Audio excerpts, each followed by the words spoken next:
World Cup champion, two-time Olympian, the fastest skier in the world, Cary Mullen. Success on the World Cup ski circuit is long in coming, but last year Mullen began to see his hard work pay off. Thanks everyone for coming out. This was another one of my dreams. By almost 0.3 of a second, the lead is in sight for Canada's Cary. Well, at this point, when I retired, you guys would care. Looking back, was it worth it? All of the blood, sweat, and tears, absolutely worth it all the way. That evening I was doing video analysis with my coaches, looking at myself come down the mountain, and we noticed some interesting components. I saw when I'd hit a really fast, scary section, I'd be coming down and I'd go like this. I'd hit another really fast, scary section, I'd go like this. You might not be up on downhill techniques, but that's not a very good one. Like if you're driving down the freeway and somebody scared you and you jump in the back seat, whoa, who's driving? I said, okay, this might be natural, but it's not optimal. How can I retrain my response to this reaction? So I retrained my body every time I was skiing, and I felt scared. I would lunge forward. Every time I got scared, I would do it in everyday life. A dog would jump out from around the corner, boom, would start barking, and I'd jump at the dog. And then I got really good at it. Someone would jump out from around the corner, they go, boo, and I go, boo, and they'd jump back. They'd be all scared. And I started to retrain myself. So when I got on the mountain, and I went to Kitzbuhel a couple years later, and I was up at the start, the first training run, 8 of the first 15 racers ended up in the hospital. I did my training run, and I was in the start of the race day, 3 days later then. It was the race day, and the fog rolled in. The fog was there. A racer would go, and a helicopter would come in. Racer would go, a helicopter would come in. And I said, what are they doing down there? And they said, oh, well, they really want to get the race off, so they're bringing the helicopter in here to get the fog out of here. And I'm thinking, yeah, good idea. I didn't know they were taking them away in a helicopter every time. Yeah. That's a little selective communication. But I stood in the start unwavering. No, I've trained myself. I'm going to overcome this fear. And I stood in the start, and I kicked out of the start, onto the pitch, off the first down, down past the stall hang, and through the net. I came onto the bottom of the Zeal shoes, the fastest part of the course, and I was bouncing and chattering, and I was loving it. I was savoring it. I was going, yeah, give me more. And onto the pitch and down through the compression, I sailed off the finish jump, and I sailed 88 yards, and I landed across the finish line, looked up, and Cary Mullen, I set a speed record of 97 miles an hour. Thank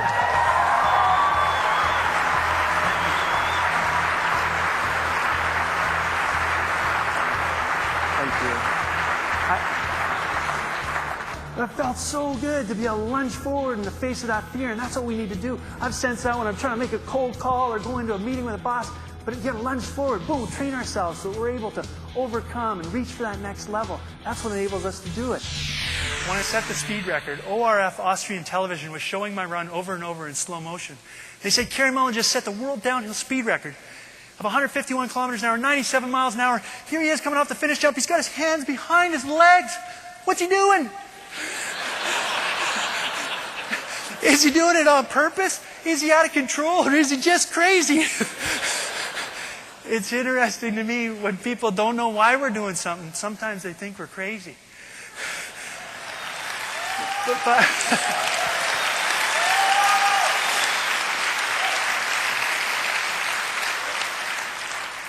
But by measuring beyond what seemed logical, I saw specifically where we can improve. When we see specifically where we can improve, that's what prompts innovation. Helps us go to the next level. It's one thing to say, think outside the box, try it a new way, but I think if we measure, we see specifically where we can improve, that's what prompts that innovation for us. We can come up with new, better solutions, new approaches. Now, you're the pros at what you do. So I'm just encouraged to ask you the question, is there a technique? Is there part of your process that you can measure for even better results for you? I was back in bed before the room was dark. I'm fast. I remember watching this guy, watching Muhammad Ali going, this guy's got it. He's got it. I'd been working with one of my sports psychologists, Dr. Dan Marisi, and he had a saying, act like a champion to be a champion. And I'd been trying to implement it, but it sort of felt funny. Like, I didn't know if it was like fake it till you make it, but when I saw Muhammad, it did click. It's act like a champion to be a champion. Don't fake it till you make it. Portray it to become it. Portray it.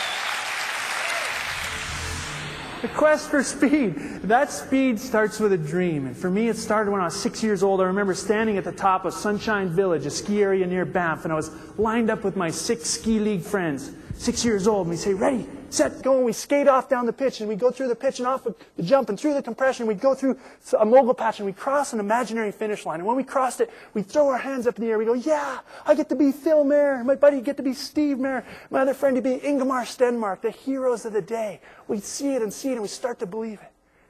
Isn't it interesting? As kids, we call that daydreaming, right? Yet as adults, that's a strategic technique called visualization.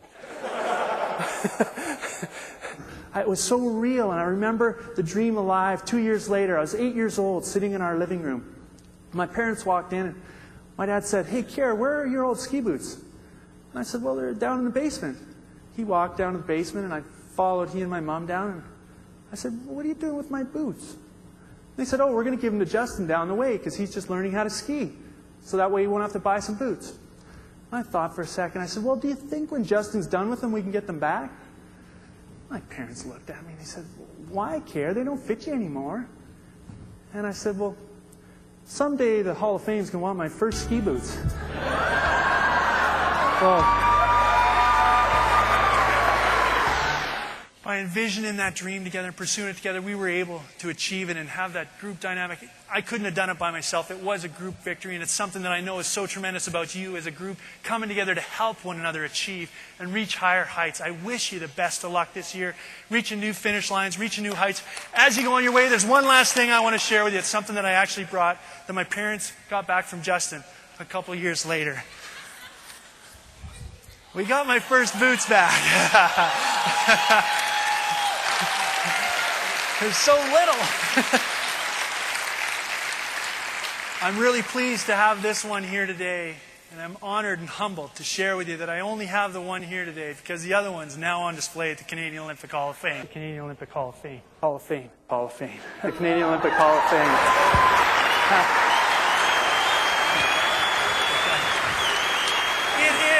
It is possible. It is possible. Keep the dream alive. Lunge forward and follow your process to success. Good luck. Good luck.